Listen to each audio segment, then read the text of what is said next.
Warahmatullahi wabarakatuh. Waalaikumsalam warahmatullahi wabarakatuh. Selamat pagi anak-anak semua. Bagaimana kabarnya hari ini? Baik Bu. Alhamdulillah semuanya pada baik ya. Nah, kita belajar pasti nyamannya dalam kondisi bersih dan rapi. Nah, silakan bagi kursi dan mejanya yang belum lurus mohon dirapikan. Serta jika ada sampah-sampah di sekelilingnya mohon diambil dan buang di tempat sampah. Nah, baiklah, kepada ketua kelas mohon untuk memimpin doanya. Ya, silakan kepada ketua kelas. Doa mulai. Doa selesai. Nah, alhamdulillah, semoga dengan pembacaan doa tadi dapat membuat pelajaran kita hari ini lancar dan bermanfaat. Nah, baiklah, Ibu akan mengambil absen terlebih dahulu untuk mencek kehadiran Ananda semua. Nanti yang tersebut namanya mohon menjawab. Nah, Husnul, Hadir Bu. Laila, Hadir Bu. Suci, Hadir Bu. Putri, Hadir Bu. Anissa, Hadir Bu. Aisyah. Hadir Bu. Alhamdulillah semuanya hadir. Nah, apakah Ananda semua tahu tema pembelajaran kita pada hari ini? Iya, yaitu tentang sumber hukum Islam. Nah, sebelum masuk kepada materi, Ibu akan bertanya nih. Ananda semua pernah nggak membeli barang-barang elektronik seperti handphone, laptop, televisi, kipas angin? Iya, pernah. Nah, di dalam pembelian alat-alat tersebut, kalian menemukan buku nggak? Nah, iya, buku petunjuk. Apa sih guna buku petunjuk tersebut? Iya, untuk memudahkan kita dalam menggunakan alat-alat tersebut. Nah, begitu juga manusia. Dalam penciptaannya, manusia juga mempunyai buku petunjuk untuk menjalani hidupnya agar selamat dunia akhirat. Nah, buku petunjuk tersebut disebut sumber hukum Islam. Nah, di sini anak-anak Ibu apakah mengetahui apa itu sumber hukum Islam? Iya, sumber hukum Islam merupakan sebuah landasan atau dasar utama dalam pengambilan hukum Islam yang menjadi pokok ajaran Islam, sehingga segala sesuatu haruslah bersumber dan berpatokan kepadanya. Nah, di sini anak-anak Ibu bisakah atau mengetahui apa saja sumber hukum Islam? Ya, sumber hukum Islam itu terdiri dari 3. Yang pertama ada Al-Quranul Karim, yang kedua ada hadis Nabi, yang ketiga ada ijtihad. Nah, Al-Quranul Karim merupakan sumber yang paling utama. Secara bahasa, Al-Quran berasal dari kata qara'a yaqru'u Qur'an yang berarti bacaan. Nah, sedangkan menurut istilah Al-Quran ialah kalamullah yang diturunkan kepada Nabi Muhammad SAW, yang diturunkan dalam bahasa Arab, yang disampaikan kepada kita secara mutawatir, ditulis dalam mushaf, dimulai dengan surat Al-Fatihah dan diakhiri dengan surat An-Nas, yang mana membacanya berfungsi sebagai ibadah, sebagai mukjizat Nabi Muhammad SAW, dan sebagai hidayah atau petunjuk bagi umat manusia. Nah, sebagaimana Allah telah berfirman dalam surat Al-Isra ayat 9 yang artinya yaitu, sungguh Al-Quran ini memberi petunjuk ke jalan yang paling lurus dan memberi kabar gembira kepada orang-orang yang mengerjakan kebajikan, bahwa mereka akan mendapat pahala yang besar. Bagaimana sih kedudukan Al-Quran sebagai sumber hukum Islam? Nah, sebagai sumber hukum Islam, Al-Quran itu memiliki kedudukan yang paling tinggi. Nah, ia merupakan sumber utama sehingga semua persoalan harus berpatokan atau merujuk kepada Al-Quran.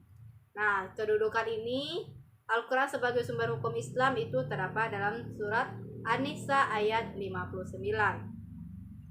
Nah, selanjutnya yaitu kandungan hukum dalam Al-Quran. Yang pertama yaitu mengenai akidah atau keimanan, sebagaimana yang terkandung dalam rukun iman. Yang kedua yaitu tentang syariah atau ibadah. Yang ketiga yaitu tentang akhlak atau budi pekerti. Sumber hukum Islam yang kedua adalah hadis atau sunnah. Nah, secara bahasa hadis berarti perkataan atau ucapan.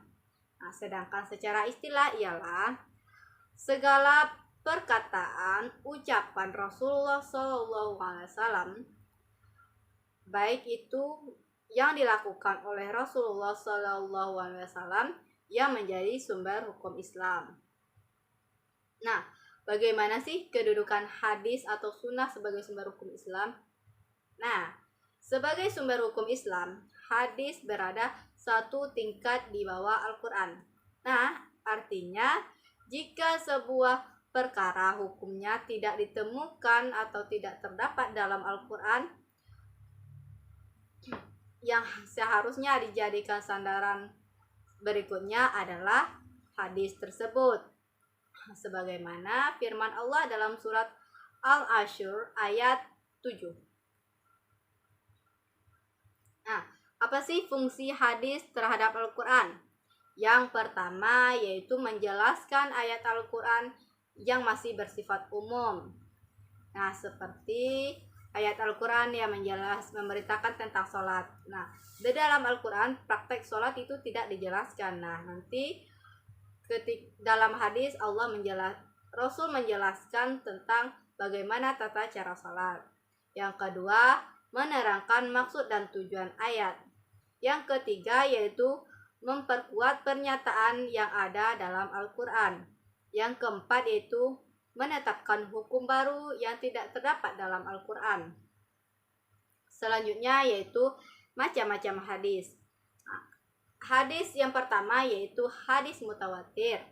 Nah, hadis mutawatir ini ialah hadis yang diriwayatkan oleh banyak perawi, baik dari kalangan para ulama, para sahabat maupun generasi sesudahnya, dan dipastikan di antara mereka tidak bersepakat dusta. Yang kedua yaitu hadis masyhur. Hadis ini diriwayatkan oleh 2 orang sahabat atau lebih yang tidak mencapai dengan mutawatir. Namun setelah disebar dan diriwayatkan oleh sekian banyak tabi'in sehingga tidak mungkin bersepakat dusta. Yang ketiga yaitu ada hadis ahad. Hadis ahad ini ialah hadis yang diriwayatkan oleh 1 atau 2 orang perawi sehingga tidak mencapai derajat mutawatir. Nah, selanjutnya sumber hukum Islam yang ketiga yaitu ijtihad. Ijtihad berasal dari bahasa Arab ijtihada, yajtahidu, ijtihadun, yang artinya mengerahkan segala kemampuan, bersungguh-sungguh mencurahkan tenaga atau bekerja secara optimal.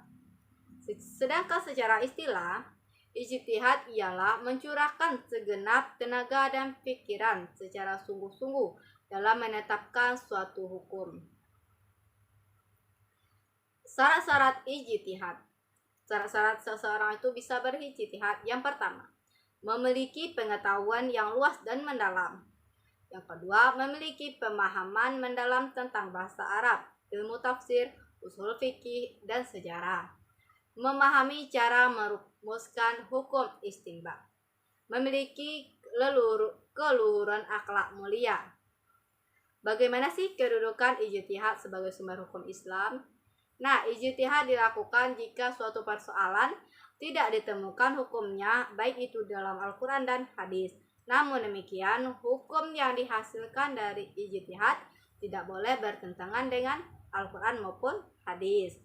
Sebagaimana hadis yang diriwayatkan oleh Imam Bukhari dan Muslim, yang artinya dari Amr bin As, sesungguhnya Rasulullah SAW bersabda, apabila seorang hakim berijtihad dalam memutuskan suatu persoalan, ternyata ijtihadnya benar, maka ia mendapatkan 2 pahala. Dan apabila dia berijtihad kemudian ijtihadnya salah, maka ia mendapatkan 1 pahala. Nah, adapun bentuk-bentuk dari ijtihad. Yang pertama yaitu ada ijma'.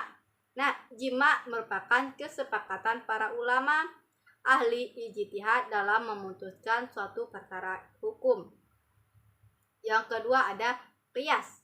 Qiyas mempersamakan atau menganalogikan masalah baru yang terdapat dalam Al-Quran atau hadis dengan yang sudah terdapat hukumnya dalam Al-Quran dan hadis karena kesamaan sifat atau karakternya. Yang ketiga, maslahah mursalah, yaitu penetapan hukum yang menitikberatkan kepada kemanfaatan suatu perbuatan dan tujuan hakiki universal terhadap syariat Islam. Nah, pembagian hukum Islam itu ada 3. Yang pertama, hukum taklifi. Yang kedua, hukum wad'i. Hukum taklifi ini terbagi ke dalam 5. Yang pertama yaitu hukumnya wajib, sunnah, haram, makruh, dan mubah. Nah, adapun setelah mempelajari sumber hukum Islam, kita akan menerapkan perilaku mulia sesuai dengan materi kita. Yang pertama yaitu kita gemar membaca dan mempelajari Al-Quran dan hadis. Yang kedua, berusaha sekuat tenaga untuk merealisasikan ajaran Al-Quran hadis. Yang ketiga, selalu mengonfirmasi segala persoalan yang dihadapi dengan merujuk kepada Al-Quran dan hadis, baik itu dengan pelajari sendiri atau bertanya kepada yang ahli di bidangnya. Yang keempat, mencintai orang-orang yang senantiasa berusaha mempelajari dan mengamalkan ajaran Al-Quran dan Sunnah. Yang kelima, kritis terhadap persoalan yang dihadapi dengan terus-menerus berupaya agar tidak keluar dari ajaran Al-Quran dan hadis. Selanjutnya yaitu membiasakan diri kita itu untuk berpikir secara rasional dan tetap berpegang teguh kepada Al-Quran dan hadis. Selanjutnya, aktif bertanya dan berdiskusi dengan orang-orang yang dianggap memiliki keahlian agama dan berakhlak mulia. Berhati-hati dalam bertindak dan melaksanakan sesuatu, apakah itu boleh dikerjakan atau ditinggalkan. Yang kesembilan yaitu selalu berusaha keras untuk mengerjakan segala kewajiban serta meninggalkan dan menjauhi segala larangan. Yang terakhir yaitu membiasakan diri untuk mengerjakan ibadah-ibadah sunnah sebagai upaya untuk menyempurnakan ibadah wajib karena khawatir belum sempurna. Nah, sekianlah materi kita pada hari ini. Apakah ada anak-anak ibu yang ingin bertanya? Ya, baiklah. Jika tidak ada yang bertanya, silakan buka buku latihannya halaman 80. Nah, silakan kerjakan latihannya dan akan dikumpul minggu depan. Nah, sekian materi dari Ibu hari ini. Ibu tutup dengan pembacaan hamdalah. Alhamdulillahirrabbilalamin. Ibu tutup dengan pembacaan Assalamualaikum warahmatullahi wabarakatuh.